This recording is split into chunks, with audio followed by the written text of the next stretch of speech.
l'Azassi, Madame Dominique Diagou, épouse et il est directeur général adjoint du groupe NCA marraine de cette cérémonie, Madame Touré Chekanadej, vice-présidente de l'Azassi, directeur général de NCA Vie Assurance et coprésidente de cette cérémonie, Monsieur Magloire Dossamo, directeur général de NCA Assurance, auteur, écrivain et président de cette cérémonie. Monsieur Balou Gérard, directeur exécutif de l'Azassi. Mesdames, Messieurs les directeurs, Mesdames, Messieurs, on vous rend grades et qualités, tout protocole respecté, distingués invités, bonsoir. C'est avec joie que nous nous retrouvons aujourd'hui à l'Azassi, un lieu historique du monde de l'assurance en Côte d'Ivoire pour découvrir le livre L'essentiel de l'assurance vie de M. Constant Djeket, préfacé par le président Jean Kakou Diagou, représenté ici par Dominique Manzan Diagou, épouse et Élie, dont je parlais tout à l'heure. Cet ouvrage, fruit de nombreuses années d'expérience et de réflexion, se veut une référence incontournable pour tous ceux qui s'intéressent à l'assurance vie, qu'ils soient professionnels du secteur ou simples curieux. Nous avons pour la circonstance l'honneur d'accueillir parmi nous des personnalités éminentes, notamment M. Mamadou Koné, qui est le directeur général de Salam Alliance et président de l'Azassi, que je voudrais qu'on salue de manière particulière. Vous savez, c'est vraiment difficile cette étape des cérémonies où vous devez faire face aux invités afin qu'on puisse coller un visage au nom. C'est pourquoi je vous prie de vous tenir debout et de tourner vers nos invités afin que vous soyez salués convenablement. Monsieur le Président.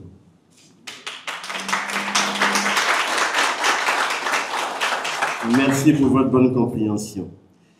Madame Dominique Diagou, épouse et il est directeur général adjoint du groupe NCA, marraine de la cérémonie, que je vous prie également de saluer, qui va faire le même exercice. Nous saluons également les directeurs généraux des sociétés NCA Assurance en Côte d'Ivoire. Je vais commencer par la dame, Madame Touré Chekanadej, DG NCA Assurance Vie, vice-présidente et coprésidente de la cérémonie. Et on va poursuivre avec M. Magloire Dossamo, qui est lui directeur général de NCA Assurance Côte d'Ivoire, écrivain, auteur. Je ne pourrai pas l'oublier, M. Gérard Akou, qui est DGA donc de NCA Vie Assurance Côte d'Ivoire. Il va donc se tourner également. Pour ne pas faire long, permettez qu'on salue tous les directeurs, tous nos parents et amis ici présents à travers des applaudissements dignes de tout le monde. Merci. Votre présence témoigne de l'importance du livre qui sera présenté tout à l'heure et de l'engagement de chacun à promouvoir une meilleure compréhension de l'assurance vie. Cela dit, nous allons d'abord vous souhaiter la bienvenue à travers le premier discours de la cérémonie.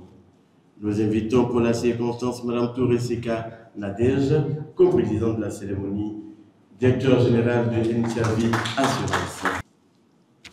Monsieur Mamadou Koné, directeur général de Salam Alliance et président de l'Association des sociétés d'assurance de Côte d'Ivoire. Madame Dominique Diagou, directeur général adjoint du pôle assurance de NCA, du groupe NCA. Mesdames, Messieurs les directeurs généraux des compagnies d'assurance en Côte d'Ivoire.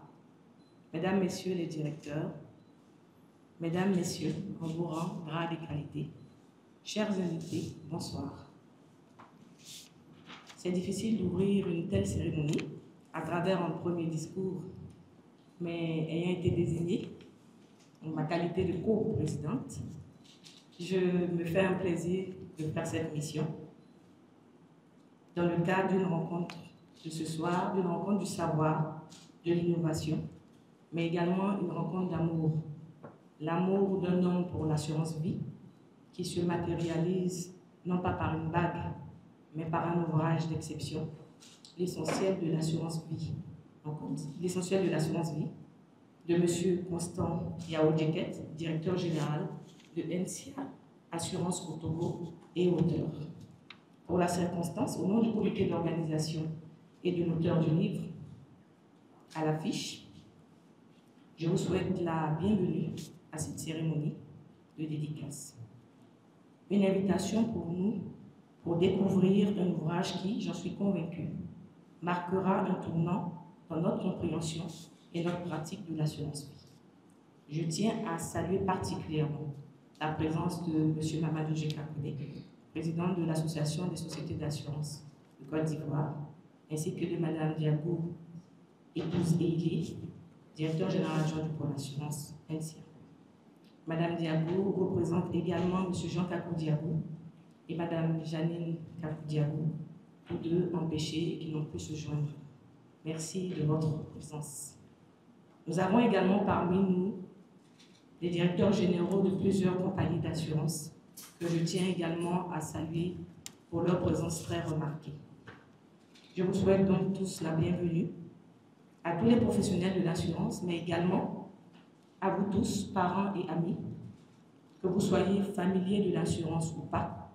Votre présence ici témoigne de l'importance que vous accordez tous à la connaissance, à l'innovation et au travail acharné pour faire ressortir notre métier, l'assurance vie. Cette cérémonie est une occasion unique de partager, d'apprendre les avancées dans le domaine de l'assurance. Je vous invite donc à profiter de ce moment, à poser des questions et à échanger avec notre expert du jour, M. Constant Duquette. Bonne cérémonie de dédicace à tous. Je vous remercie.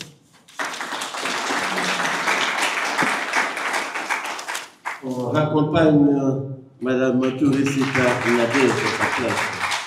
Merci. À sa suite, qu'allons-nous faire? Nous devons ouvrir la cérémonie. Pour ce faire, nous invitons Mme Dominique Manzan-Diago, épouse Eilé, marraine de cette cérémonie de dédicace, que je vous prie d'encourager à se tenir debout à travers des applaudissements.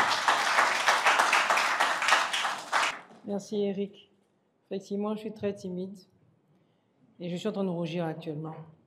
Monsieur le directeur général, Monsieur Mamadou Koni, directeur général de l'Alliance Alliance et président de l'ASACI, Mesdames et Messieurs les professionnels de l'assurance, Mesdames et Messieurs les directeurs généraux des sociétés d'assurance NCA en Côte d'Ivoire, co-présidents de cette cérémonie de dédicace, Mesdames et Messieurs les directeurs généraux des compagnies d'assurance en Côte d'Ivoire, Mesdames et Messieurs en vos rangs, grades et qualités, tout protocole respecté, chers invités. La famille Djeket, bonjour. C'est avec un grand plaisir et un immense honneur que je prends la parole aujourd'hui en tant que directeur général adjoint du groupe NCA et marraine de cette cérémonie de dédicace du livre L'essentiel de l'assurance vie de M. Constant Yao Djeket, directeur général de NCA Assurance Togo, filiale du groupe NCA, présent dans 12 pays avec une trentaine de sociétés. Aujourd'hui, nous sommes réunis pour célébrer non seulement la sortie du livre L'essentiel de l'assurance vie, un ouvrage remarquable que le président a bien voulu préfacer, mais aussi pour reconnaître l'importance de l'assurance vie dans nos vies et dans notre société. L'assurance vie, souvent perçue comme complexe et technique, est en réalité un outil puissant de protection et de prévoyance. Grâce à l'expertise reconnue et à la pédagogie de M. Constant Djeket, ce livre démystifie complètement l'assurance vie et le rend accessible à tous, qu'il s'agisse de professionnels aguerris ou de néophytes curieux. J'espère que tout le monde connaît la définition du mot néophyte. On va prendre un petit cahier et puis on va faire la dictée après. Je tiens donc à saluer la présence de nos éminents invités, notamment le président de l'association des assureurs, sociétés d'assurance ASACI, ainsi que tous les directeurs généraux des filiales d'assurance et des compagnies d'assurance en Côte d'Ivoire. Votre présence ici témoigne de l'importance de cette initiative et de notre engagement commun à promouvoir une meilleure compréhension de l'assurance vie. Monsieur Djeket, par son expérience et par sa passion, nous offre un guide précieux qui, j'en suis convaincue, je n'ai pas encore fini de lire le livre, deviendra une référence incontournable dans notre domaine. Son livre est une invitation à approfondir nos connaissances, à améliorer nos pratiques et à mieux servir nos clients. En conclusion, permettez-moi de citer ces mots inspirants d'un sachant, et je cite, « La connaissance est le pouvoir, mais le partage de la connaissance est la clé du progrès. » Que cette cérémonie soit l'occasion de partager et d'apprendre. Merci à tous pour votre présence et votre attention. Je vous souhaite une excellente cérémonie et une lecture enrichissante. Et maintenant, l'honneur m'échoit. Mon français est terrible. L'honneur m'échoit sans plus tarder de déclarer officiellement ouverte la cérémonie de dédicace du livre « L'essentiel de l'assurance vie » de M. Constant Yao Djeket. Je vous remercie.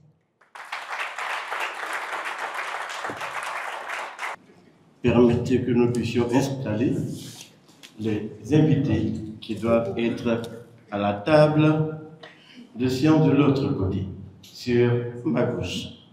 Je vais donc inviter d'abord le président de l'Alsacie, M. Mamadou. Vous savez, derrière un grand homme se cache une grande dame. Je voudrais qu'elle soit saluée. C'est peu de lui dire. Je voudrais qu'elle soit saluée. Merci Eric.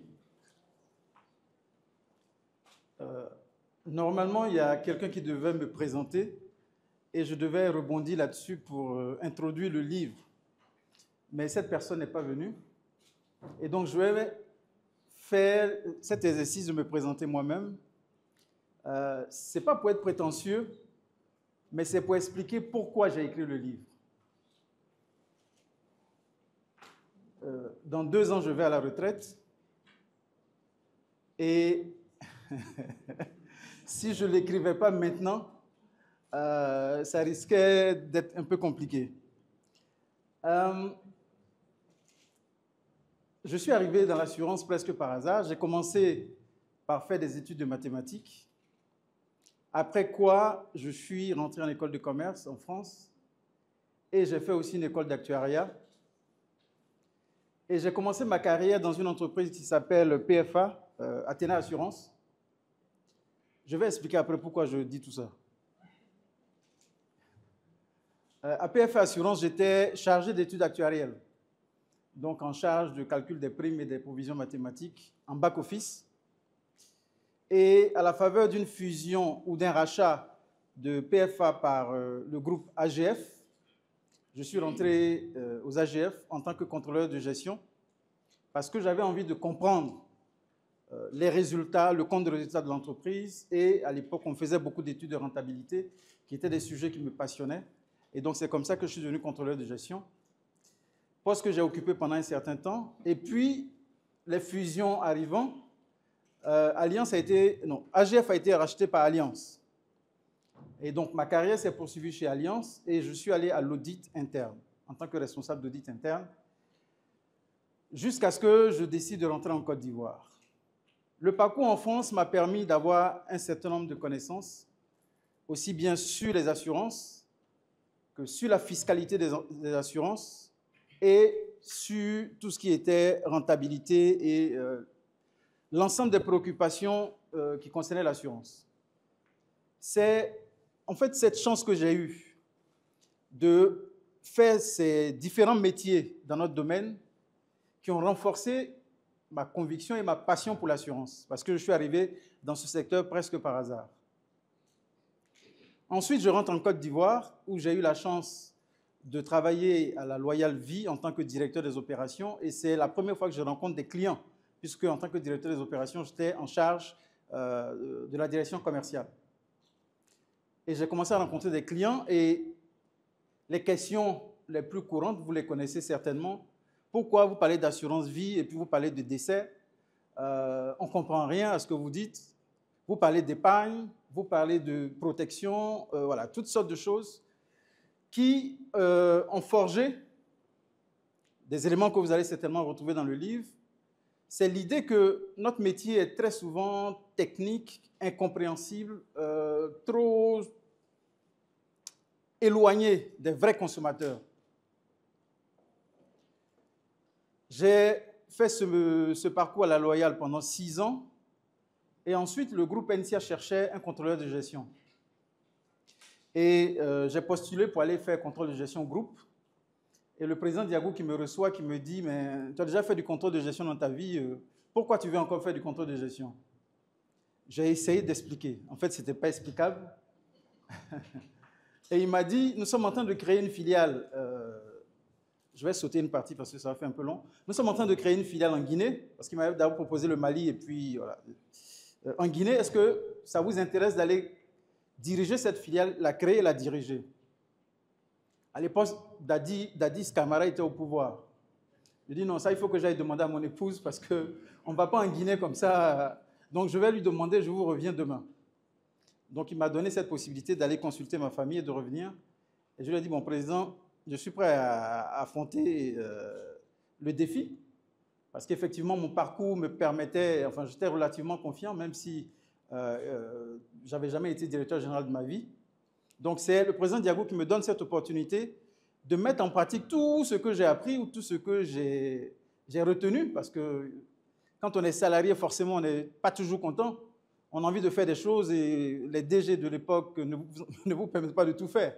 Et là, je devenais DG. Donc, la possibilité pour moi d'expérimenter, de mettre en pratique tout ce que j'avais toujours voulu faire. Et donc, c'est comme ça que je débarque en Guinée. Et on crée donc NCA Guinée que j'ai eu la chance de diriger pendant 6 ans. Et quand je partais, 6 ans après, on avait 28% de part de marché, ce qui était quand même assez appréciable à l'époque. Après la Guinée, donc, je vais au Mali, 2 ans et demi au Mali, avec plus ou moins de succès.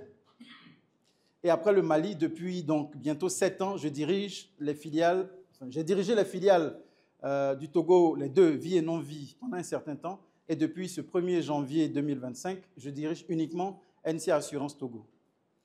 Pourquoi je raconte tout ça? Ce n'est pas pour faire atalakou, mais j'ai eu une chance énorme, aussi bien avec la diversité de mes études, la diversité des postes que j'ai occupés, et qui m'ont amené à une évidence. Je ne peux pas quitter ce métier sans partager. Sans partager, mais ce n'est pas un partage technique, parce que les livres techniques, il y en a plein. J'ai voulu écrire un livre accessible à tous, DG Dominique l'a rappelé tout à l'heure, qu'on soit assureur ou pas, simplifier un peu notre langage. Même le choix du titre du livre, L'essentiel de l'assurance, c'est vraiment qu'on oublie toute la technique derrière, tout le jargon derrière, mais qu'on puisse venir à l'essentiel. Et c'est quoi l'essentiel? J'ai analysé la chose sur trois angles. Au niveau individuel, à quoi sert l'assurance vie pour un individu? Ce matin, j'ai fait une présentation à NCA Vie Côte d'Ivoire et je posais la question dans le public pour taquiner un peu. Quand on pose la question à beaucoup d'Ivoiriens, il y a combien dans votre compte d'épargne?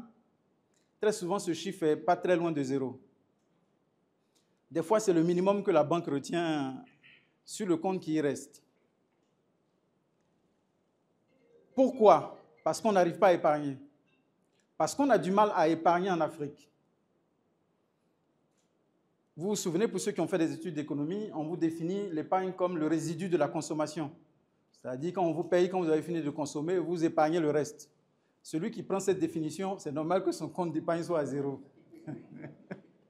Parce qu'en Afrique, même quand vous avez fini de régler vos propres problèmes et ceux de vos enfants et autres, il y a les problèmes de la grande famille. La pression qui fait qu'on n'arrive pas à épargner. Et l'assurance vie a cette particularité qu'elle permet de redéfinir l'épargne. Et j'ai emprunté une définition de l'épargne d'un professeur que j'ai rencontré à l'époque, le professeur Maurice Koué, qui dit que si on veut épargner en Afrique, il faut considérer l'épargne comme la première dépense. L'épargne comme la première dépense, c'est-à-dire ce qu'on dépense avant de payer le loyer et tout le reste. Et le mode opératoire aujourd'hui en assurance vie fait que cette définition est conforme à la façon de faire puisque les primes d'assurance sont prélevées directement sur les comptes et donc permet de réaliser cette épargne. Et quand on envoie les états financiers de nos clients chaque année, ils ont quasiment tous de l'épargne dans leur contrat d'assurance. Mais à la banque, pas beaucoup de choses. Ça, c'est la première conviction. Que l'assurance vie peut jouer ce rôle de protection financière, de prévoyance et faire en sorte que la famille puisse épargner pour des aléas à venir ou pourquoi pas pour financer des investissements ou les études des enfants. La deuxième chose, c'est l'assurance vie pour les entreprises.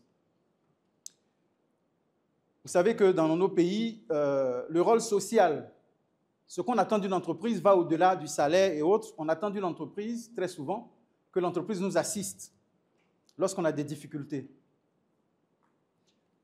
Si vous avez un collaborateur qui perd son père et que vous n'allez pas aux obsèques, il y a des chances que ce collaborateur n'ait plus de loyauté vis-à-vis de vous. Ce qui, en France ou dans d'autres pays développés, est tout à fait normal. Mais ici, le salarié africain attend de son employeur plus que le salaire. Il faut intervenir dans sa vie, il faut le protéger, il faut aller l'assister quand il perd quelqu'un. Et l'assurance vie peut jouer ce rôle-là au niveau de la gestion du capital humain, avec les produits de retraite, avec les produits de prévoyance et avec les contrats IFC, indemnité de fin de carrière, qui a fait défaut à certaines entreprises au moment où ces entreprises ont cessé d'exister. Ça a été très difficile de payer les indemnités de fin de carrière. Donc, au niveau des entreprises, l'assurance vie a également un rôle à jouer. Le troisième aspect que j'évoque dans le livre, qui est aussi un des éléments les plus importants, c'est le fait que nos gouvernants, nos pays n'ont pas encore compris le rôle stratégique de l'assurance vie. Le rôle stratégique de l'assurance vie. Quand on va sur Google, on interroge les créanciers de la Côte d'Ivoire, comment c'est réparti, vous allez vous rendre compte qu'il y a environ 50% qui sont les partenaires multilatéraux, 30% sur les eurobonds et assimilés, et environ, je crois, 20 ou 30% également sur les partenaires bilatéraux que sont la Banque mondiale, le FMI et ainsi de suite. Notre dette est essentiellement tournée vers l'extérieur et notre dette est essentiellement faite en devises. Qui dit devise dit risque de change, risque de surendettement, risque de payer beaucoup plus le service de la dette en cas de dérive du taux d'intérêt, du taux de change, pardon. La deuxième chose, c'est que les taux d'intérêt fixés par les partenaires extérieurs dépendent des notations financières. Nos notations financières par Moody's, par Standard & Poor's et autres, je crois que la Côte d'Ivoire est aujourd'hui à BB+, ou quelque chose comme ça.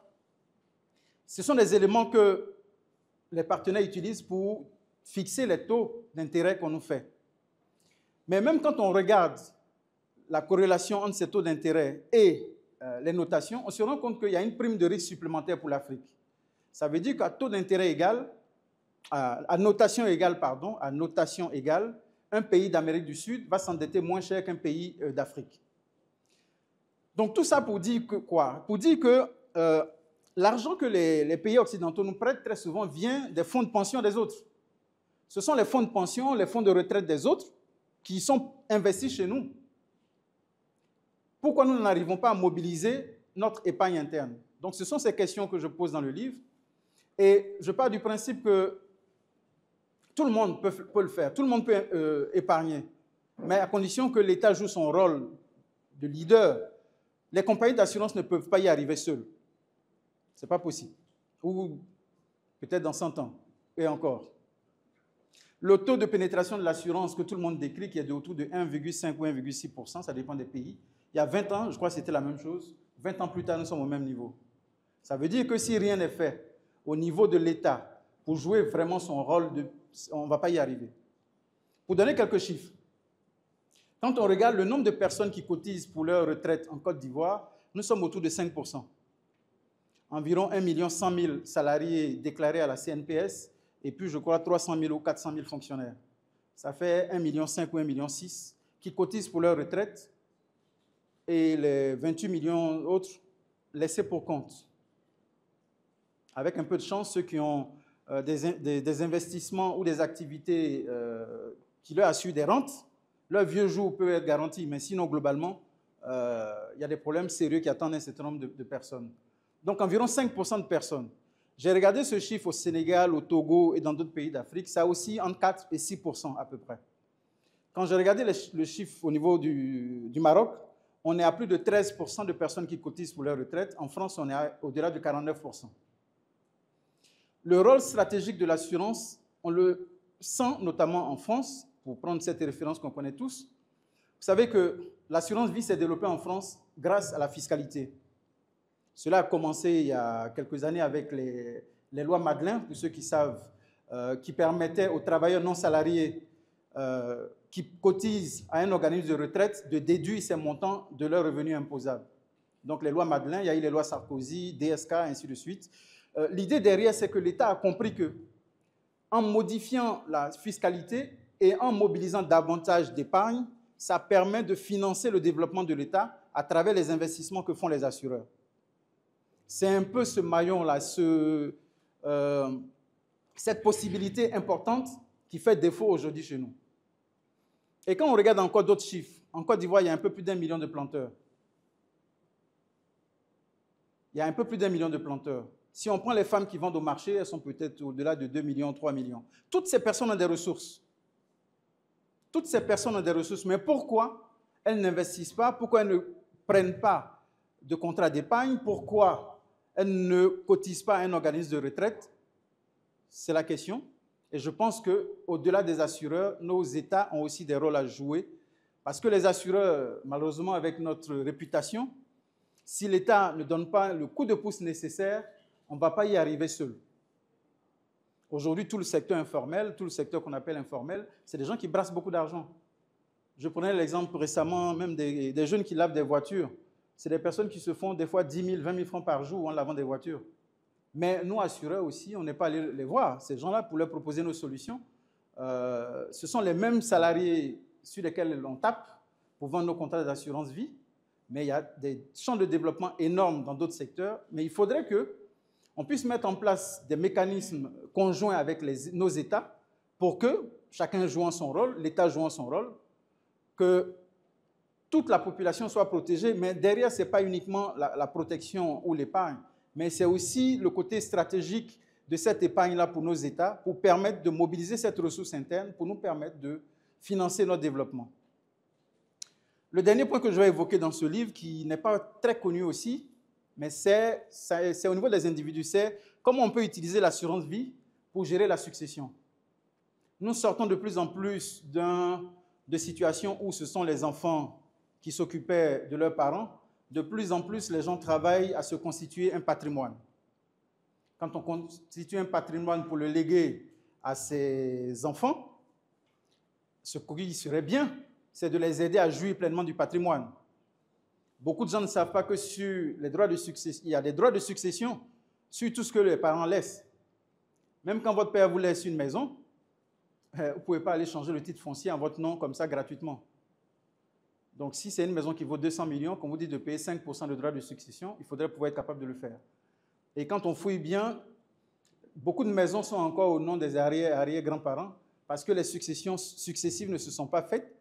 Et le risque un jour, si l'État se réveille, c'est de demander aux gens qui ont des maisons dont les propriétaires ont plus de 200 ans ou 300 ans, de leur demander de régulariser les situations. Et quand on arrive à des successions en 3e ligne ou en 4e ligne, les droits de succession, des fois, vont jusqu'au-delà de 40%.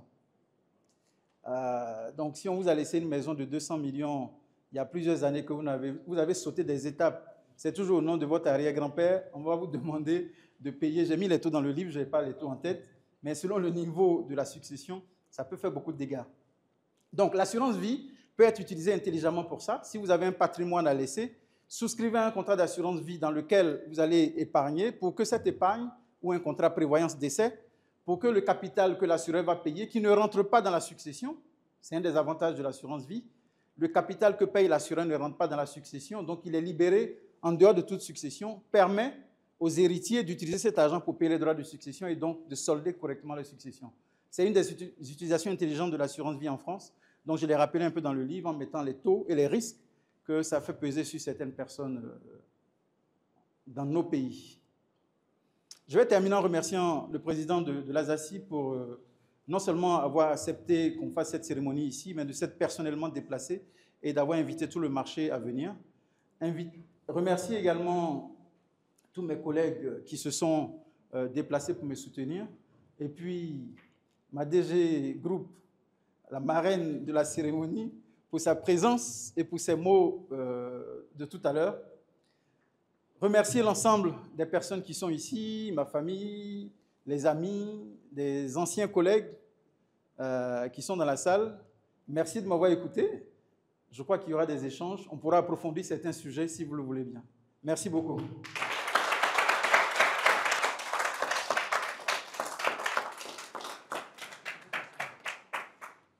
Merci. Avant les questions que vous pourriez éventuellement poser, donnez la parole à un autre auteur de 2 ouvrages. Assureur, un métier mal connu, et si on s'assurait tous, oui. Ces 2 ouvrages sont de M. Magloire de Chamou, directeur général de NCA Assurance Côte d'Ivoire, que nous invitons à prendre la parole pour nous donner son avis de professionnel. Merci. Merci Eric, merci à tous. On va respecter les protocoles. Madame, donc, la directrice générale adjointe du groupe. Mon cher président, je voulais. Donc, cher président, M. Mamadou Jeka Kone, président de l'ASACI, Madame la directrice générale adjointe en charge donc du pôle assurance groupe, Mesdames, Messieurs les directeurs généraux, distingués invités, en vos rangs, grades et qualités, bonsoir. Je voudrais dire particulièrement merci à Constant qui aujourd'hui nous réunit. Vous permettrez, je lui disais tout à l'heure que c'est difficile maintenant de parler, de résumer cet ouvrage alors qu'il a passé quasiment 10 à 15 minutes en parlant si bien de son ouvrage. Mais, puisque l'honneur m'échoit d'en faire un bref résumé, je vais m'y coller. Mais permettez que je commence en disant que, en vous lisant cette citation de William Faulkner, qui dit que, bon, Eric, je vais faire citation aussi comme toi. Puisque l'homme est mortel, la seule immortalité possible pour lui est de laisser quelque chose après lui qui puisse être immortel. Donc, on va dire aujourd'hui qu'avec cet ouvrage, Constant est devenu immortel. Puisque d'âge en âge, il sera dit que M. Constant Djeket a sorti un ouvrage qui est intitulé donc l'essentiel de l'assurance vie. Et je voudrais vraiment l'en remercier et le féliciter chaleureusement. Que puis-je dire d'autre que ce qu'il a dit? Constant, je l'appelle affectueusement le pionnier. Le pionnier, et il vous a raconté un peu tout à l'heure, un peu son histoire. Mais Constant est devenu aujourd'hui, ce n'est pas Nadège Gérard qui me diront le contraire, il est devenu aujourd'hui notre doyen. Avant, il était tout jeune DG. Bon, il n'est pas vieux, mais aujourd'hui, il est notre doyen. C'est notre doyen, et c'est pour ça que nous l'appelons affectueusement pionnier, parce que Constant a joué un rôle important dans la croissance du groupe, et comme il a dit tout à l'heure, il a été artisan donc de la création, en tout cas participé à la création de beaucoup de filiales. On le taquine souvent en lui disant que dans chaque pays, dans le temps, c'était lui qui allait ouvrir les filiales et puis après, il partait. Alors, cet ouvrage, c'est un ouvrage donc de 196 pages. Et il est préfacé par notre président. Et je vous assure que ce n'est pas aisé d'avoir l'accord du président pour qu'il préface un ouvrage. Et si le président Jean Kakou Diago, représenté ici par Madame Eilé Dominique Diago, est là, à préfacer cet ouvrage, c'est bien pour nous dire que c'est un ouvrage sur lequel il a lu et il a posé sa signature pour dire que c'est un ouvrage qui traduit vraiment cette volonté aujourd'hui donc du groupe à travers Constant de pouvoir contribuer également à la vulgarisation du secteur des assurances. Cet ouvrage est postfacé par Madame Kaïmi Vedor, qui est ministre de l'Industrie et du Commerce au Togo, signe également que Constant a ratissé large pour donc impliquer les politiques, parce qu'il a dit tout à l'heure qu'il faut des mécanismes qui impliquent à la fois les États et les assureurs pour contribuer donc au développement de l'assurance. Sur la forme, j'ai eu la chance donc de lire cet ouvrage, puisque nous l'avions déjà eu à l'occasion de la FANAF, 196 pages. Comme je le disais, sur la forme, c'est un ouvrage qui est bien écrit, la police est lisible, l'interligne est correcte, et globalement, c'est une bonne mise en forme. Et c'est une mise en forme qui invite même les plus paresseux d'entre nous à le lire, puisque c'est facile à lire. Dans le fond, le livre donc est composé donc de 6 parties. Et dans la première partie, il parle donc de l'assurance vie, des généralités. Et dans la seconde partie, il parle donc de l'assurance vie comme outil d'épargne. Dans la partie 3, il parle donc de l'épargne comme un outil de prévoyance. Dans la partie 4, il parle donc de l'assurance vie comme un outil de développement économique. Et tout à l'heure, il nous en a fait une brève description. Il n'a pas tout dit. Je vous invite à lire le livre et vous allez mieux comprendre comment Constant arrive à nous démontrer avec des exemples pratiques, et dont je vous donnerai un exemple tout à l'heure pour nous dire comment est-ce que l'assurance en général et l'assurance vie singulièrement peut participer donc au développement de notre économie. En point 6, il parle donc de l'assurance vie, outil de gestion des ressources humaines. Et comme je le disais, le président Jean Kakou Diago a préfacé cet ouvrage. Et avec votre permission, permettez-moi de vous lire ces 2 paragraphes qui traduisent ce que le président pense de cet ouvrage-là. Il dit ceci: Constant nous guide à travers ces domaines avec une clarté exceptionnelle, fournissant une analyse approfondie et des perspectives clairvoyantes. L'assurance vie en tant que vecteur de développement économique est une facette souvent sous-estimée. Mon jeune frère Constant explore les implications du financement extérieur, la dépendance actuelle de nos pays vis-à-vis des bailleurs de fonds et propose des solutions innovantes à travers l'épargne interne. La fiscalité des assureurs, les assureurs, les collecteurs d'épargne et les investisseurs institutionnels sont examinés avec rigueur en mettant en lumière leur rôle déterminant dans ce processus. Et il dit à la fin, il est indéniable que cet ouvrage offre une contribution précieuse à la compréhension de l'assurance vie dans tous ses aspects. Constant Yao Djeket a réussi à rendre accessible un sujet parfois technique tout en maintenant un niveau de sophistication nécessaire pour appréhender la complexité de cette industrie. Et naturellement, il nous invite, et je vous invite également, à lire cet ouvrage. Je terminerai en vous disant ceci.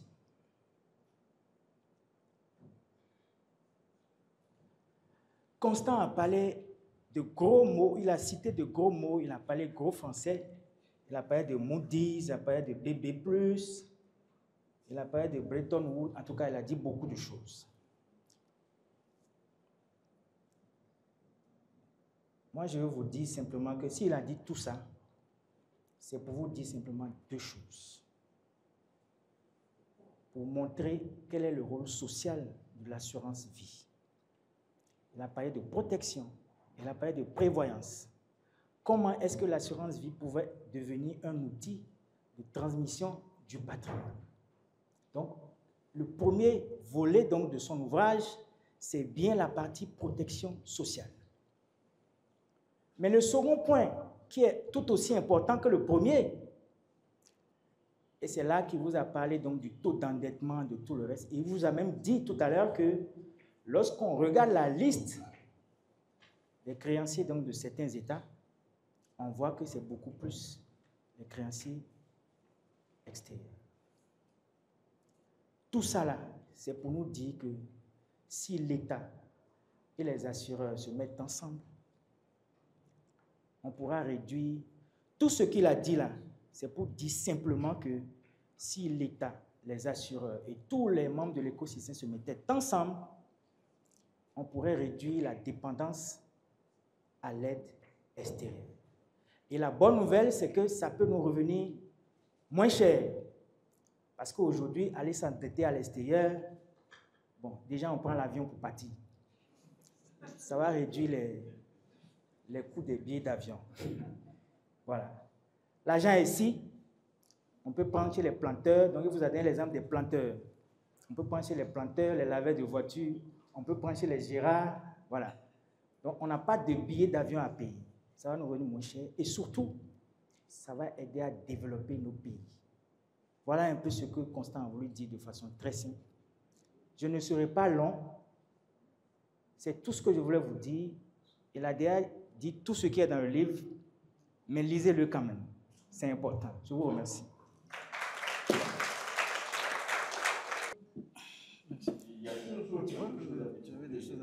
Merci à monsieur ma femme de chapeau que je voudrais vous remercier encore une fois à travers vos activités. Quand on a fini d'écrire un livre, il faut un éditeur. Et quand je regarde la page de couverture, je vois comme éditeur l'Harmattan Sénégal. Eh bien, l'Harmattan Sénégal a un représentant dans la salle, le directeur des opérations, M. Bachir Koli, que je voudrais inviter maintenant à ce pupitre pour un mot. Monsieur le Président de l'ASACI, Madame la marraine, qui est timide, mais pas si timide que ça, nous a servi un discours extrêmement important. Distingués membres du Présidium professionnel du monde de l'assurance. En tout cas, c'est pour nous une immense joie d'être là en Côte d'Ivoire aujourd'hui pour célébrer un livre, mais également célébrer un homme, M. Diakate, que je vous demanderai d'applaudir très, très, très fort pour le travail phénoménal qu'il a fait. Quand je regarde dans la base de l'Harmattan, je vois qu'il n'y a qu'un seul livre qui parle de l'assurance vie. Donc l'Harmattan, tout le groupe l'Harmattan, on a environ 6 000 titres. Et parmi ces 6 000 titres, M. Diakate est le seul à avoir fait un livre sur l'assurance vie. Donc, raison pour laquelle, quand ce livre-là nous a été déposé, tout de suite, nous avons vu l'opportunité de l'éditer, de le sortir, parce que chaque éditeur qui reçoit un projet de livre évalue la possibilité, déjà, de le vendre, mais également de partager les connaissances qui s'y trouvent. Nous avons eu donc l'occasion ou l'opportunité de recevoir le projet d'un théoricien, mais également un praticien. 25 ans, ce n'est pas hier, c'est avant-hier ou avant-avant-hier. Donc, toute cette expérience qu'il partage dans ce livre-là, mais de sorte à rendre cette thématique, quelqu'un le disait avant moi, assez complexe, il a rendu cette thématique accessible aux profanes que je suis, qui aujourd'hui a envie véritablement de s'y connaître davantage dans cette thématique. Et ça, c'est grâce à M. Diakate. Et j'ai beaucoup aimé M. Diakate, la masterclass que vous venez de faire, et le DJ, le maître de cérémonie l'a dit, tout de suite après votre allocution, les applaudissements que vous avez reçus montrent à quel point nous avons été séduits par déjà votre parcours, mais également les questions fondamentales qui permettent à quelqu'un, un professionnel, aux décideurs, aux acteurs, mais aux clients simples, de s'y retrouver et d'avoir envie de lire ce livre-là. Et je crois que notre auteur de 2 ouvrages déjà ne me démentira pas. Ce livre est accessible, il est fait quasiment pour tout le monde, que ce soit les décideurs, les aidés au niveau des États, que ce soit le profane, que ce soit le professionnel, vous vous y retrouvez. Et ça, il faut avoir de la pédagogie, il faut avoir un savoir-faire, il faut avoir longtemps enseigné ou longtemps pratiqué cela pour pouvoir le faire. Il n'est pas donné à n'importe quel, à tout un chacun, de faire le travail phénoménal que vous avez fait. C'est pour cela que nous avons quitté Dakar pour être à Abidjan, pour plusieurs manifestations éventuellement, effectivement, dont cette manifestation, cette cérémonie de présentation de l'ouvrage. Quand nous avons lancé, nous, à Dakar, l'Harmattan Sénégal, nous avions comme vision de faire revenir le livre dans le quotidien des Sénégalais. Parce que, vous le savez, comme tous, que chaque année, il y a 2% de lecteurs qui diminuent sur le nombre de lecteurs. Mais quand nous sortons des livres comme celui-ci, il y a beaucoup de gens qui ont arrêté de lire, mais qui vont aujourd'hui, grâce à ce livre de Constant Yao Djeket, vont se remettre à la lecture et nous gagnons un lecteur en plus. Et ça, c'est véritablement un pas dans le combat que nous menons pour que les gens puissent être beaucoup plus attirés par la lecture. Donc, M. Djeket, je crois qu'on va s'en arrêter là. Après tout ce que vous avez eu à faire, tout ce que vous avez réalisé, je crois qu'en dehors d'autres ouvrages qui nous permettent de mieux comprendre les assurances, l'assurance vie, vous avez aussi le devoir, et ça, ce n'est pas seulement vous, de nous retracer votre parcours extrêmement inspirant qui peut inspirer beaucoup de jeunes de la Côte d'Ivoire, de l'Afrique en général, mais également du monde entier. Je vous remercie de votre aimable attention. Je voudrais vous remercier. Je voudrais vous demander de vous remercier vous-même à travers des applaudissements dignes.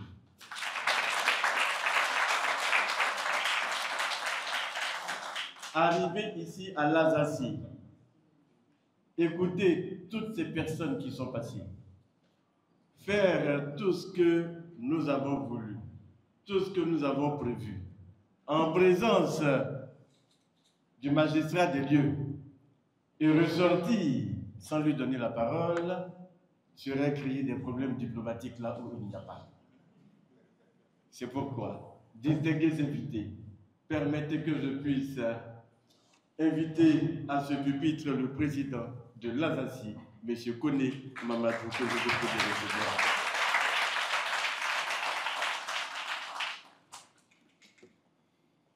Général adjointe du groupe NCA, chargé du pôle assurance, Madame Dominique Diago, épouse et il est, Madame la vice-présidente de l'Alsacie, je vais déranger un peu le protocole, Monsieur Constant Yao Djeket, écrivain, auteur de l'essentiel de l'assurance vie, Mesdames et Messieurs les directeurs généraux, membres de l'Alsacie, Mesdames et Messieurs les invités, la grande famille Djeket Constant Yao. J'avoue que hier, quand j'ai vu le SMS d'invitation, je me suis précipité à chercher discrètement le livre. Je n'ai pas pu tout lire. J'ai regardé, j'ai lu la préface, j'ai lu l'introduction, j'ai lu un chapitre au milieu, et puis j'ai lu la fin. J'ai dit, ouais, c'est ça qu'on cherche. Pourquoi j'ai dit ça? Parce qu'on était ici le 12 mars. On célébrait encore un auteur, Léandre Kwame, avec son livre sur l'assurance incendie. Et on a lancé l'appel qu'on puisse avoir autant de cérémonies comme ça à l'Alsacie. Parce que nous-mêmes, en tant que président de l'Alsacie, on profite un peu de cet aura-là pour faire notre petite publicité. Mais au-delà de ça, c'est tout le marché qui en bénéficie et c'est le secteur des assurances dans sa généralité dans la zone CIMA. La différence ici, avec Djeket, c'est qu'il va dans un endroit où nous-mêmes, les cadres, on ne peut pas partir.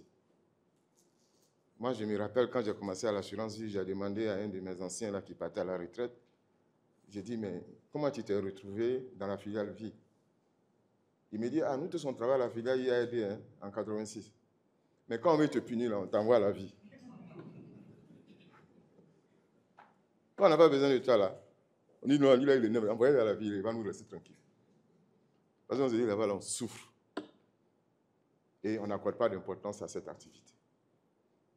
Mais lui nous démontre que, en tant que cadre, nous qui avons fait la vie, on peut aussi écrire et faire en sorte que d'autres personnes puissent venir là. Le sujet important aussi pour la Côte d'Ivoire, mais pour le marché des assurances de la zone CIMA, c'est la faiblesse de la pénétration des primes d'assurance vie. Et il nous a fait une masterclass, en des mots simples, de ce qu'il faut faire au niveau des différentes parties prenantes. Il ne va pas revenir là-dessus. L'assurance vie aujourd'hui constitue un chantier fort, un chantier puissant de mobilisation de l'épargne longue dans nos pays. Et il a suffisamment démontré, en 2 ou 3 mots, et les conséquences pour nos États. Donc, ce livre aussi, c'est un appel à l'action pour dire qu'il est temps d'agir. Et nous avons les lignes directrices de ce qu'il faut mettre en œuvre pour pouvoir y arriver. Et il nous donne ces lignes directrices. Je pense qu'il faut en profiter.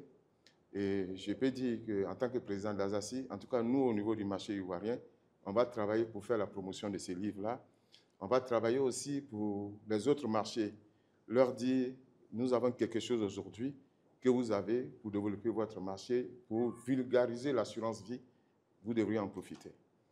Donc, Djeket, je voudrais en toute sincérité te remercier pour ça, pour le temps que tu as pris pour le faire, mais remercier aussi le groupe NCA, parce que quand on travaille dans un groupe, évidemment, il faut qu'on te laisse le temps aussi pour réfléchir sur des sujets de développement qui vont profiter à tout le monde.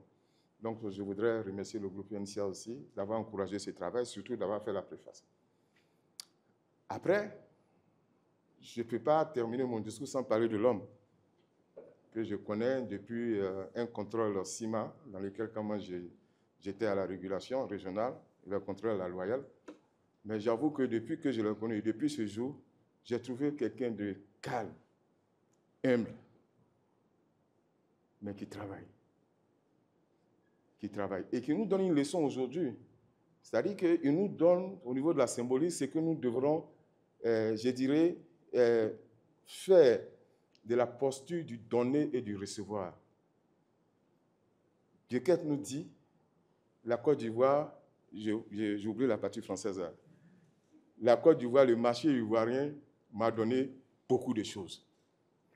Le marché malien m'a appris beaucoup de choses, en dépit de tout ce qui a pu se passer. Le marché togolais m'a donné beaucoup de choses. Le marché guinéen m'a donné beaucoup de choses. Au crépuscule de ma carrière, il est temps pour moi de donner quelque chose au marché. Et ça, ce n'est pas tout le monde qui fait ça. Et pour lui encore, il y a encore un élément, un deuxième élément encore qui est très intéressant.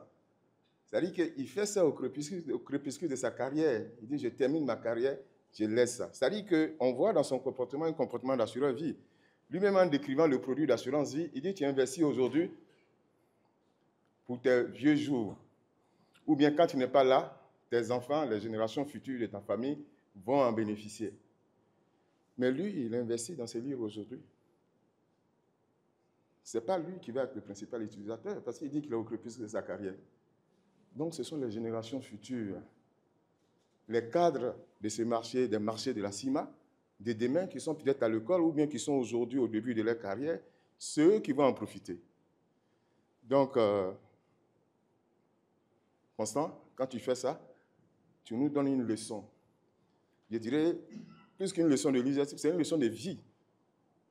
Une leçon de dire qu'on a beau se plaindre de nos carrières, on reçoit toujours quelque chose.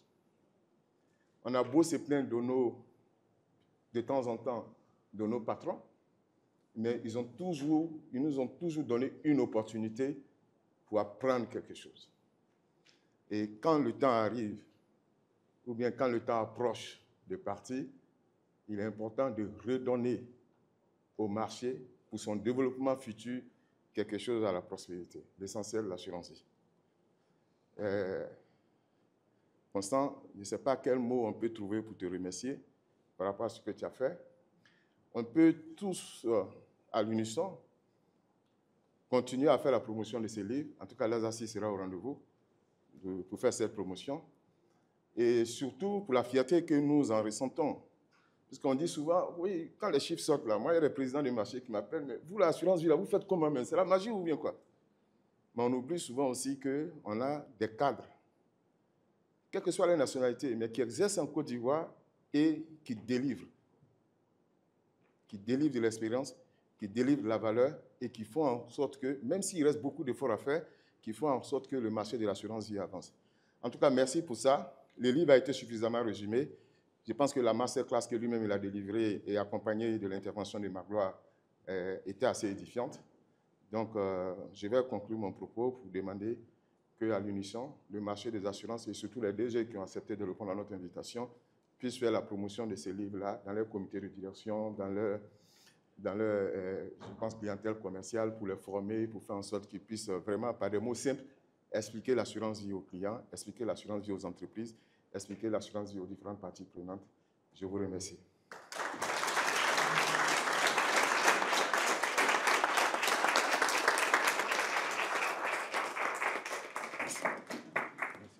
Incident diplomatique réparé.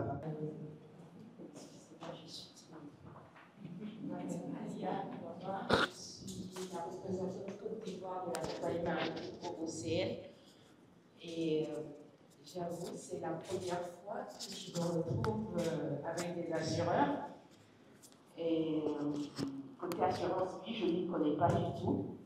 Et c'est ma copine qui a insisté pour que je sois là. Parce qu'elle estime que je suis trop dépensière et qu'il est temps que je pense à l'avenir. Donc, je suis un peu là ce soir. Je trouve que j'y ai toute ma place et que j'ai tout à apprendre. Merci. Bonsoir à tous. Bonsoir, Président. Bonsoir à tous les DG. Je suis Lucas Bossi et actuel senior expert en protection sociale de la CNPS. DG, à vous entendre vous présenter, je me rappelle effectivement un de toutes les conversations que j'avais eues avec vous quand j'étais encore dans le groupe interne. Effectivement, je pense que vous aviez discuté avec moi de tout ce qui concernait la couverture de la nationale. Et j'ai vu que, effectivement, dans votre masterclass, vous y êtes revenu. Donc, ma question est assez simple. Vous avez dit que la couverture efficace de ces personnes-là pourrait effectivement permettre une capitalisation, c'est-à-dire d'engranger un certain montant d'épargne et qui pourrait effectivement satisfaire à leurs besoins de capitalisation globale au niveau de nos États.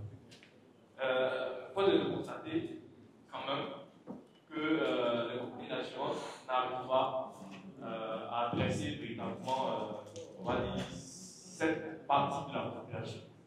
Donc, de toute votre expérience, qu'est-ce qui manque effectivement et qu'est-ce qu'il faut faire que l'appel que vous venez de faire soit une réalité pour nous? Merci. D'accord. C'est une question assez intéressante. On se précise sur le sujet, mais je commence à avoir certaines convictions. Quand j'ai commencé à travailler dans les assurances, je vous ai dit que j'ai commencé comme chargé d'études actuarielles. Et c'est nous qui fabriquons les produits en back-office que les commerciaux devaient aller vendre. Je pense que c'est un système qui commence à montrer ses limites. Il faut explorer autre chose. J'ai commencé en Guinée à l'époque avec plus ou moins de succès. Malheureusement, dans les passations, les choses ne sont pas bien faites, mais certains projets qui avaient bien commencé, notamment auprès des tontines en Guinée, avaient commencé à donner des fruits. Pourquoi? Comment on a réussi à faire ça? Déjà, je pense que j'en ai parlé ce matin, dans la plupart de nos compagnies, il n'y a pas de directeur marketing. Dans quasiment toutes les compagnies d'assurance en zone francophone, il n'y a pas de directeur marketing. Quand les DG sont, quand les conseils d'administration sont contents, on donne directeur marketing et commercial, alors que c'est deux métiers différents. Donc, remettre le marketing au cœur de nos entreprises. c'est une des fonctions les plus importantes dans une entreprise de service.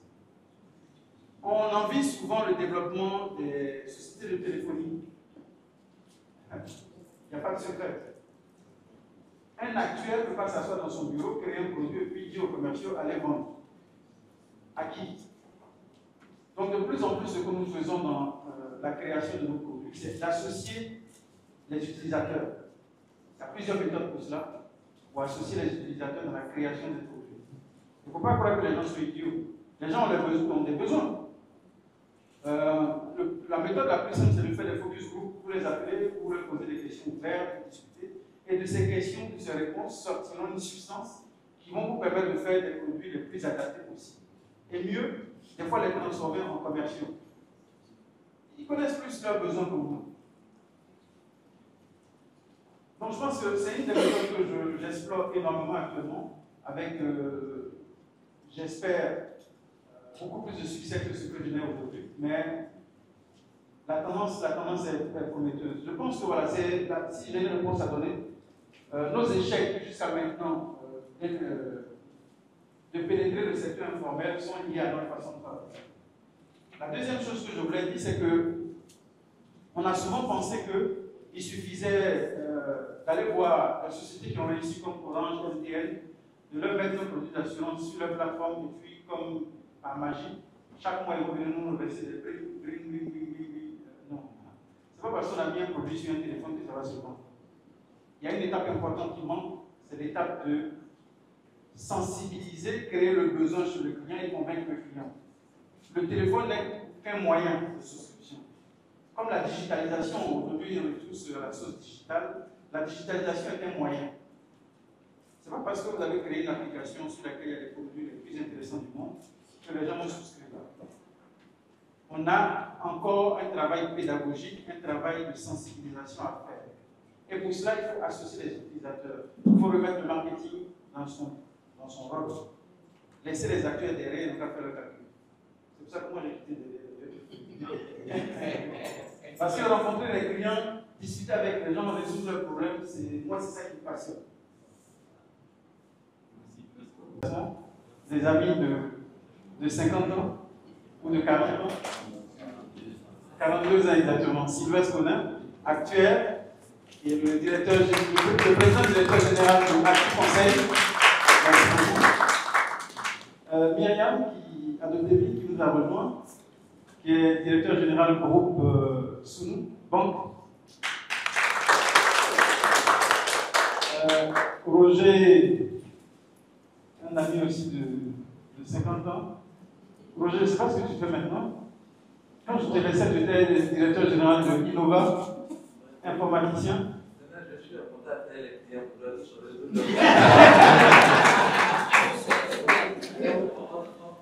on a le même besoin. Un docteur Kouchi, merci. Didier Djeguet est mon frère, directeur général de NCA Bank Togo. Ça a changé, non? Non.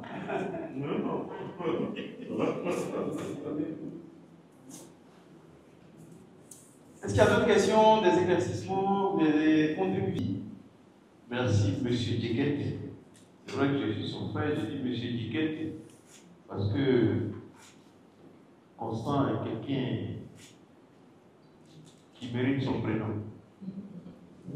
On dit souvent qu'on donne des noms et des prénoms qui agissent. Constant est constant. Il porte bien son prénom. Ça fait bien des années que je le connais et ça fait bien des années qu'il est sur la même ligne. Il a tellement entretenu la ligne qu'il a fini par mettre la ligne en forme par écrit. Je veux te féliciter pour ça, parce que quand il commence quelque chose, il va jusqu'au bout. Quand il commence quelque chose, il va jusqu'au bout, et il en est tellement convaincu que des fois, je suis surpris quand il ne fait pas de côté. Comme aujourd'hui, Constant va toujours parler des mathématiques. Non, les mathématiques, c'est magnifique.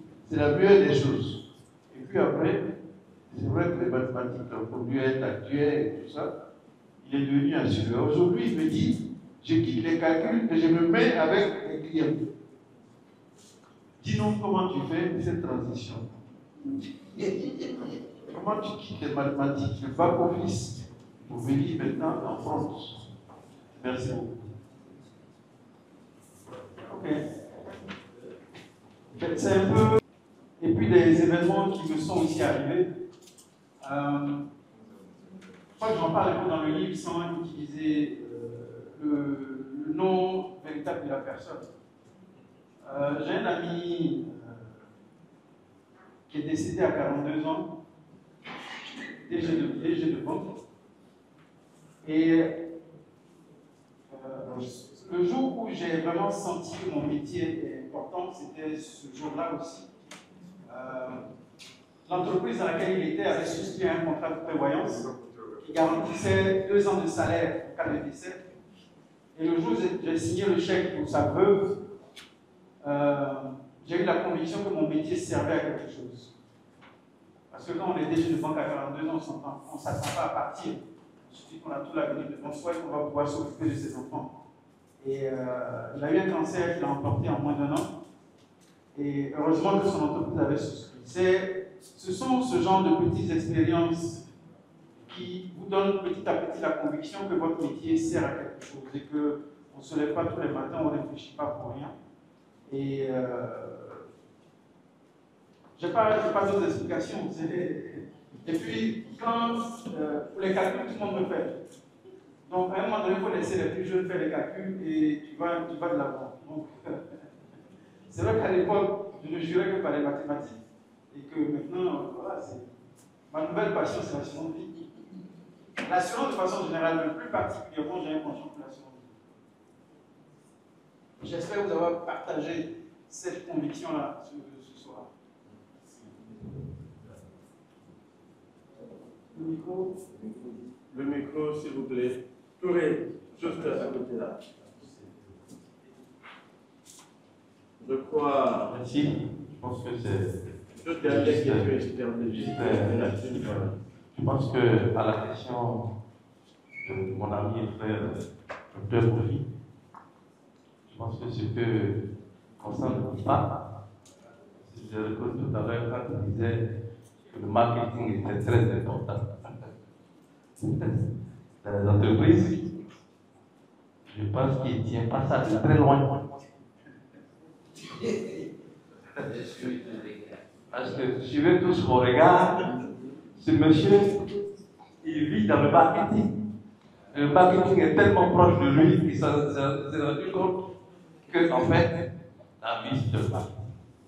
Donc, c'est vrai que je voulais faire un coucou au passage à Mme Teket, qui est spécialiste en marketing. Je me souviens encore, quand elle est rentrée à Côte d'Ivoire, je pense que on lui avait proposé des postes de DG. Elle a dit non. Moi, je veux directeur marketing. Tellement elle apprécie le marketing. Et je pense qu'aujourd'hui, les racines du marketing ont été bien plantées. Et c'est ce qui fait que Constant quitte l'arrière des mathématiques pour venir. C'était une petite explication. Merci. Alors là, il y a longtemps on connaît Constant. Le trio, c'est Constant et Sylvestre. Une chose que Constant ne dit pas, il a quand même fait une business school. Et on y est allé ensemble. Il est venu une année après moi. On a quitté les mathématiques pour aller faire business school. Donc quand tu sors de là, c'est vrai que tu as envie de sortir des chiffres pour aller un peu vers l'avant. Donc, félicitations Constant, vraiment, chapeau. Je savais que tu étais un extrémiste, que quand tu veux quelque chose, tu vas jusqu'au bout. Et je suis content de te dire félicitations et j'en attends d'autres. Que Dieu te bénisse. Merci. Moi, je voudrais dire à Constant que j'ai acheté ça.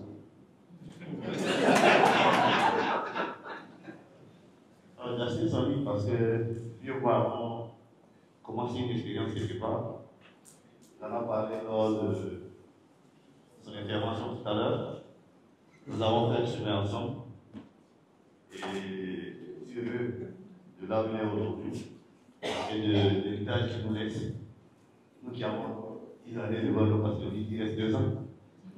Nous, on a encore 10 ans, donc on va choisir ce qu'il vient de nous laisser. Quoique